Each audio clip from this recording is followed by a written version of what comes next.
सभी को नमस्कार। आज के इस वीडियो में आप सभी को बताने जा रहा हूं मध्य प्रदेश स्कूल शिक्षा विभाग द्वारा कक्षा 9वीं के हिंदी विषय के जो पाठ्यक्रम को कम किया गया है केवल सत्र 2020-21 के लिए। वो पाठ्यक्रम किस तरह का है, कौन कौन से जो चैप्टर्स हैं, अध्याय हैं, वो हिंदी में आपको पढ़ने हैं, और कौन कौन से चैप्टर से अध्याय जिनसे कोई भी प्रश्न नहीं आएगा वो हमने आपको इस वीडियो के माध्यम से कम किए गए पाठ्यक्रम से भी आपको अवगत कराने का प्रयास किया है। उम्मीद है कि आप प्रारंभ से अंत तक इस पूरे वीडियो को देखेंगे तो आप अच्छे से पूरी जानकारी को समझ पाएंगे और जान पाएंगे कि क्या क्या किस तरह का हमारा पाठ्यक्रम है। यदि इस पाठ्यक्रम को आप वीडियो के अलावा PDF रूप में आप चाहते डाउनलोड कर सकें तो ये QR कोड स्कैनर है, अपने मोबाइल से इसको स्कैन करेंगे तो भी जिस तरह से आपने देखा पेटीएम या कोई चीज़ आप करते हैं तो स्कैन करते हैं, ठीक उसी तरह से इसको स्कैन करेंगे तो आपको इस तरह का एक वेब एड्रेस मिलेगा https://alleboard.blogspot.com। इससे भी जाकर आप डायरेक्ट इसको PDF को डाउनलोड कर सकते हैं। तो चलिए शुरू करते हैं और देखते हैं कि हिंदी के पाठ्यक्रम में क्या इस सत्र के लिए आपको पढ़ना है और किससे प्रश्न आएंगे और किस चैप्टर से या पाठ्य वस्तु से प्रश्न नहीं आएंगे। तो सबसे पहले मैं बता दूं कि जो मध्य प्रदेश का पाठ्यक्रम है वो अन्य राज्यों से थोड़ा सा अलग हटके है। कक्षा 9वीं के हिंदी, अंग्रेजी और गणित के पाठ्यक्रम में ब्रिज कोर्स संबंधित एक जो पाठ्यक्रम है वो भी जोड़ा जाता है। तो ब्रिज कोर्स से भी आपको 10 से 15 अंक के प्रश्न परीक्षा में देखने को मिलेंगे। तो ब्रिज कोर्स का अर्थ मैं बता दूं कि जो बच्चे कक्षा 9वीं में प्रवेशित होते हैं कक्षा 8वीं के बाद, तो उनको कौन कौन सी दक्षताएं आनी चाहिए, कौन कौन सी न्यूनतम जो जानकारी है हिंदी, अंग्रेजी और गणित की वो होना चाहिए, वो इस कोर्स के माध्यम से समझाया जाता है। और चूंकि 8वीं से ये कोर्स 9वीं को जोड़ता है इसलिए इसको ब्रिज कहते हैं, पुल कहते हैं, ब्रिज या पुल। तो ये एक ऐसा पुल है जो कक्षा 8वीं के विद्यार्थियों को 9वीं से जोड़ता है और उसको जो मूलभूत जानकारियां जो होनी चाहिए कम से कम आना चाहिए, वो किसी चीज़ को जैसे हिंदी है तो हिंदी को ठीक से सुनना, बोलना, पढ़ना व लिखना। इसको संक्षेप में हम कह सकते हैं जो प्रश्न आएंगे वो लिसनिंग, स्पीकिंग, रीडिंग और राइटिंग से संबंधित होंगे। इसको अच्छे से विद्यार्थियों को आना चाहिए क्योंकि इससे संबंधित लगभग 10 से 15 अंक के प्रश्न आपके परीक्षा में आएंगे।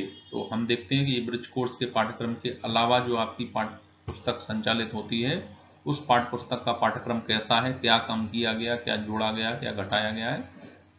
ये QR कोड आप देख रहे हैं, इस QR कोड को आप स्कैन करके डायरेक्ट अपने मोबाइल से PDF को उसको डाउनलोड कर सकते हैं इस alleboard.blogspot.com को आप क्लिक करके। तो चलिए आगे देखते हैं कि जो 9वीं का पाठ्यक्रम उसमें क्या घटाया गया है, क्या कम किया गया है और क्या इसमें शेष है। जो आपकी पुस्तक मध्य प्रदेश में संचालित होती है वो क्षितिज नाम से है, क्षितिज पार्ट 1। तो इसका जो पहला चैप्टर है 2 बैलों की कथा, इसको यथावत रखा गया है। जो पाठ्यक्रम यथावत है उसको हमने नीले या काले रंग से लिखा है और जो हटा दिया गया उसको हमने लाल रंग से लिखा है। इसी पुस्तक के अध्याय 2 लासा की ओर, इसको भी सत्र 2020-21 के लिए यथावत रखा गया है, किंतु अध्याय 3 आप देख पा रहे हैं लाल रंग से लिखा हुआ है। उपभोक्तावाद की संस्कृति, इसको सत्र 2020-21 के लिए हटा दिया गया है। अध्याय 4 सांवले सपने की याद, इसको यथावत रखा गया है, अर्थात इससे परीक्षा में प्रश्न आपके पूछे जाएंगे। तो उम्मीद करता हूँ कि आप इसको देख भी रहे होंगे, आप इसको नोट भी कर रहे होंगे और यदि आप बार बार पढ़ना चाहें तो आप नीचे जो वेब एड्रेस लिखा हुआ है इसको भी मोबाइल में टाइप करके और आप इसको डायरेक्ट डाउनलोड कर सकते हैं। अध्याय 5 क्षितिज का, नाना साहब की पुत्री देवी मैना को भस्म कर दिया गया। इस पाठ को सत्र 2020-21 के लिए हटा दिया गया, अर्थात ये आपके पाठ्यक्रम में सम्मिलित नहीं है। हम अध्याय 6 की बात करते हैं, प्रेमचंद के फटे जूते। तो ये अध्याय इस सत्र के लिए यथावत रखा गया है। हम इसी पुस्तक के अध्याय 7 की बात करते हैं, मेरे बचपन के दिन, तो इसको हटा दिया गया है। इस तरह से अध्याय 8 एक कुत्ता और एक मैना, इसको भी इस सत्र के लिए हटा दिया गया है। तो आप ये देख पा रहे हैं जो लाल रंग से लिखा हुआ ये हटाए गए चैप्टर्स हैं। और ये ध्यान रखना है कि ये कोई आवश्यक नहीं कि माध्यमिक शिक्षा मंडल की वेबसाइट पर ये आपको हटे या जुड़े मिलें। एक इम्पोर्टेंट चीज़ मैं आपको बता दूं कि कक्षा 9वीं और 11वीं के पाठ्यक्रम को कम करने का जो अधिकार है वो लोक शिक्षण संचालनालय भोपाल के पास है। लिहाजा माध्यमिक शिक्षा मंडल ने अपनी वेबसाइट पर जो भी अपलोड किया उसको तो कम किया ही गया है, लोक शिक्षण संचालनालय द्वारा अपने स्तर से भी इसको रिव्यू किया गया है और कुछ अन्य पाठ्य वस्तु को भी हटाया गया है। तो सम्मिलित रूप से जो हटाया गया वो पाठ्यक्रम आपको मैं बता रहा हूँ, और इसी पाठ्यक्रम के आधारित आपके प्री एग्जाम या प्री बोर्ड एग्जाम या आपका जो मेन एग्जाम होता है उस मेन एग्जाम में प्रश्न आएंगे। तो ये आपने नोट कर लिया होगा, जो नीले या काले रंग से लिखा वो पाठ्यक्रम में सम्मिलित है, और जो लाल रंग से हमने लिखा वो पाठ्यक्रम में सम्मिलित नहीं है। तो आगे देखते हैं क्षितिज के जो अध्याय 9 जो कि पदखंड कहलाता है, इसका सांखियां एवं शबद इसको यथावत रखा गया है। अध्याय 10 वाक ये भी यथावत रखा गया है। क्षितिज का अध्याय 11 सवैये इसको भी यथावत रखा गया है। और इसी के अंतर्गत है अध्याय 12 कैदी और कोकिला, ये भी सत्र 2020-21 के लिए यथावत है। तो आप देख पा रहे हैं चारों चैप्टर तो शुरू में ये नीले रंग से लिखे गए हमने, ये पाठ्यक्रम में यथावत हैं, किंतु क्षितिज का अध्याय 13 ग्रामश्री इसको सत्र 2020-21 के लिए पाठ्यक्रम से हटा दिया गया है, अर्थात इस वर्ष इससे कोई भी प्रश्न नहीं पूछा जाएगा। आगे देखते हैं क्षितिज का अध्याय 14 चंद्र गहना से लौटती बेर इसको हटा दिया गया है सत्र 2020-21 के लिए। इसी तरह से आप लाल रंग में देख पा रहे हैं क्षितिज के पार्ट 1 के अध्याय 15 मेघ आए इसको भी हटा दिया गया है। क्षितिज अध्याय 16 यमराज की दिशा इसको भी हटा दिया गया है।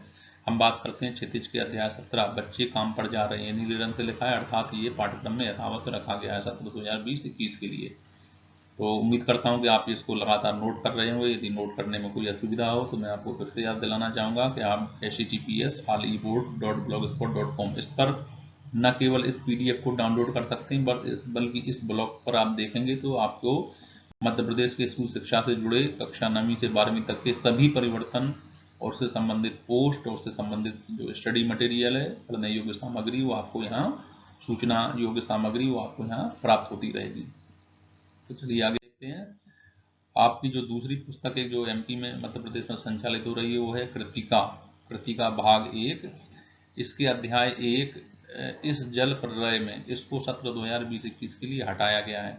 इसके अलावा हम बात करते हैं कृतिका अध्याय 2 मेरे संग की औरतें, ये पाठ्यक्रम में यथावत रखा गया है, अर्थात इससे प्रश्न पूछे जाएंगे। कृतिका किताब से ही अध्याय 3 रीढ़ की हड्डी इसको भी पाठ्यक्रम में यथावत रखा गया है। और इसी पुस्तक के अध्याय 4 माटी वाली इसको भी इस सत्र के लिए यथावत रखा गया है। किंतु हम बात करते हैं अध्याय 5 की, किस तरह आखिरकार में हिंदी में आया तो इसको विलोपित कर दिया गया है। तो आपको ध्यान रखना है जो कृतिका आपकी पुस्तक संचालित है, इस पुस्तक से 2 चैप्टर, इसमें कुल 5 चैप्टर थे, इसमें 2 चैप्टर, पहला चैप्टर इस जल प्रलय में और किस तरह आखिरकार में हिंदी में आया, इन दोनों को ही पाठ्य वस्तु से हटाया गया है। तो आप देख पा रहे हैं इतने सारे पाठ्य वस्तु को हटाया गया है, किंतु हो सकता है कि माध्यमिक शिक्षा मंडल ने इसको कम प्रदर्शित किया हो। माध्यमिक शिक्षा मंडल ने मात्र क्या लिखा है, क्षितिज भाग 1 कोई पाठ्यक्रम नहीं किया गया है, क्षितिज कृतिका भाग 1 कोई पाठ्यक्रम कम नहीं किया गया, क्षितिज भाग 1 पाठ्यक्रम कम नहीं किया गया। किंतु जैसा कि मैंने बताया कि माध्यमिक शिक्षा मंडल के अलावा लोक शिक्षण संचालनालय भी पाठ्यक्रम को कम करता है। तो पूर्व में हमने जो भी पाठ या चैप्टर्स आपको बताए हैं ये सत्र 2020-21 के लिए कम कर दिए गए हैं और लोक शिक्षण संचालनालय द्वारा, लिहाजा उन पाठ्यों से कोई भी प्रश्न आपका परीक्षा में आने वाला नहीं है। ये माध्यमिक शिक्षा मंडल ने लिखा अवश्य है, किंतु हमने बताया कि माध्यमिक शिक्षा मंडल और लोक शिक्षण संचालनालय ये दोनों ही मिलकर कक्षा 9वीं और 11वीं के पाठ्यक्रम ब्लूप्रिंट इत्यादि को रिव्यू करते हैं। तो माध्यमिक शिक्षा मंडल और लोक शिक्षण के संयुक्त रूप से जो हमने पूर्व वीडियो चैप्टर्स बताए उनको हटा दिया गया। आप उसको हमारे ब्लॉग से भी आप डाउनलोड कर सकते हैं और PDF कॉपी आप प्राप्त करके अपने पास रख सकते हैं। आप हमारे फेसबुक पेज से भी इस वीडियो को देख सकते हैं, इसके अलावा इस ब्लॉग से और भी इस वीडियो को देख सकते हैं, और इसके अलावा PDF सामग्री को भी आप हमारे इस ब्लॉग से डाउनलोड कर सकते हैं। उम्मीद करता हूं कि आपने पूरे वीडियो को अच्छे से देखा होगा और नोट भी कर लिया होगा। कोई भी प्रश्न हो तो आप प्रश्न लिख सकते हैं, ब्लॉग पर भी आप कोई कमेंट या सवाल कर सकते हैं, इसके अलावा फेसबुक पर भी लिख सकते हैं और हमारे YouTube वीडियो के डिस्क्रिप्शन बॉक्स में, मैसेज बॉक्स में भी आप मैसेज लिख सकते हैं। प्रयास करेंगे कि आपको यथोचित सही जवाब प्राप्त हो। धन्यवाद।